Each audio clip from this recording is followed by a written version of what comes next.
Hi everyone, I'm Father Travis Crotty. Welcome back to the Chaplain's Corner. I'm glad you joined us, whether on Instagram, Facebook, or however you're getting this fun video.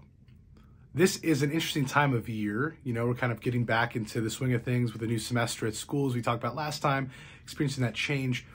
Culturally, especially in our country though, a lot of Catholics, we often focus in on pro-life issues in this month of January, because around this time, we remember that unfortunate anniversary of the legalization of abortion. And wherever you fall on that issue, I think it's just really clear that it has affected our country for the past 49 years now. And a lot of focus is placed on supporting and bringing up the value of life and how good children are and how good the gift of life is. But I think what it really calls out and what it really brings to mind is how countercultural we really are as Christians and as Catholics. But so often we don't really live that way. We just kind of live as like normal Americans, and then some of us might go to Mass on Sundays.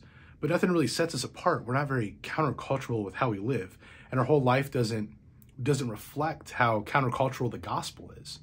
When we look at Jesus and the life of the apostles, especially the early saints, but any saints throughout the centuries, the martyrs in particular, they lived a life that was radical, a life that was radically converted to Jesus and the gospel. You know, we have a gospel value theme that we have every year at Galen. And this year, Mrs. Shipper and I, we prayed with the spiritual life committee of the school, and we came up with this gospel value theme that is this: take courage, for Jesus has conquered the world. The full verse says, in this world you'll find trouble, but take courage because Jesus has conquered the world. Now, that's not to sound like Jesus is taking down governments or Jesus is conquering kingdoms. But the world, as the Gospel of John and St. John's letters describes, the world is everything that is counter to Christ, to the Christian way of life, to the gospel. And we can look at the things in the world, sin and death, and we can get really discouraged because we can see that, oh, there's so many things coming against the church, coming against Christianity, coming against the gospel, going against love, going against the life that Jesus has given us in the church through our baptism. But he says, take courage because I have conquered the world. Jesus, through his life, death, resurrection, has conquered sin and death. And through his resurrection, he's given us hope of eternal life. So Christians in every age, then, they live out of that hope, and that brings hope and light into a world that's filled with darkness, sadness, and death. That's what it means to be countercultural.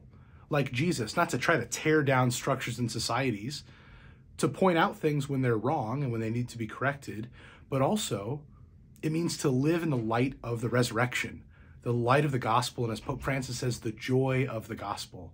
To allow the joy of the gospel to really fill our lives and affect how we live in the world, to affect where we shop, to affect what we listen to, what we watch, how we spend time with our family and friends. That's what it means to be countercultural, because it means to look toward heaven as our final home, instead of trying to find our fullest happiness in this world. So in this time of January and in these weeks coming up, as we call to mind how countercultural we are as Christians, especially today in our more and more secular society, let's be encouraged by the lives of the saints. Let's be encouraged by the life of Jesus himself, who was countercultural, who conquered the world through his death, through his resurrection.